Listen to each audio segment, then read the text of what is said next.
আবার মাগরিবে তোরে ডাকলাম, মাগরিবেও তোরে পেলাম না। এশার নামাজে ডাকলাম, এশার নামাজেও তুই আসো নাই। আমি আল্লাহ এরপরও তোর উপরে বেজার হই নাই।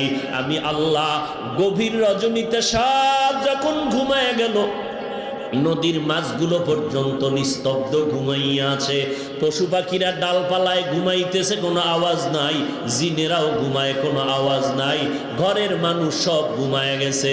ও বান্দা পশু পাখিরা, জঙ্গলের পশুরাও ঘুমায় গেল, ও বান্দা কুকুরটাও ঘুমায় গেছে। ওই সময় আমি আল্লাহ তোরে ডাকতে থাকি, কারণ আমি আল্লাহ কেমন, লা তাখুযুহু সিনাতু ওয়ালা নাওম, আমি আল্লাহর কোনো ঝিমানিও নাই, তন্দ্রাও নাই, ঘুমও নাই। আমি আল্লাহ ওই সময় রাস্তাটা ক্লিয়ার, ও বান্দা সব ঘুমায় গেছে, তুই একটু উঠা ডাক দে, সুন্দর করে ওযুটা বানাইয়া এরপরে নীরব জায়গায় গিয়া যায় নামাজে গিয়া একটা সিজদা দিয়া যদি ডাক দাও, ও আহকামুল হাকিমিন, আমার মতো গুনাহগার এই জমিনের মধ্যে কেউ নাই। আমার গুনার খবর আমার মা জানে না, আমার ভাই জানে না, আমার স্ত্রী, আমার সন্তানেরা জানে না রে আল্লাহ।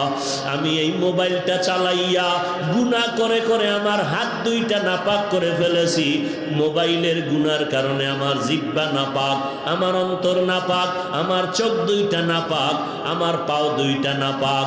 এই গুনার খবর আমার স্ত্রী যদি জানতো আমাকে আর সম্মান করত না, আমার সন্তান যদি জানতো সম্মান করে আমাকে আব্বা বলে ডাকতো না। ও আল্লাহ, এই রাতের গভীরে কেউ দেখে না, আপনি তো দেখতেছেন। আমি আপনার দরজায় তওবার জন্য রেডি হয়ে গেলাম। এক আল্লাহর বান্দা বয়স অনেক বুড়া হয়ে গেল, এই বুড়া হইতে হইতে জীবনের সব কাজ করলো, সব অকাজ, অন্যায় অন্যায়, এমন কোনো অন্যায় নাই বুড়া মানুষটা করে নাই। জীবনের প্রত্যেকটা মুহূর্তে শুধু অন্যায়। কত মায়ের সামনে সন্তানের জবাই করেছে, কত মানুষের সম্পদ চুরি ডাকাতি করেছে। এক পর্যায়ে চিন্তা ভাবনা এসে গেল, আমি বুড়া হয়ে গেলাম, দুর্বল দুর্বল ভাব, এক সময় তো আমার মরণের বিছানায় যেতে হবে। আমার ডানে কত বন্ধু, বামে বন্ধু, এক এক করে সবাই চলে গেল, একদিন তো আমারও চলে যেতে হবে। কিন্তু এলাকার মানুষ আমারে সবাই খারাপ জানে। আমি এই খারাপ বদনাম নিয়ে যদি কবরে যাই, মরিয়া গেলে আমার সন্তানের মানুষ খারাপ বলবে না। আমি এর থেকে পরিত্রাণ পাওয়ার কোনো রাস্তা আসেনি। আল্লাহর বান্দা ইমাম সাহেবের কাছে গিয়া পরামর্শ নিল।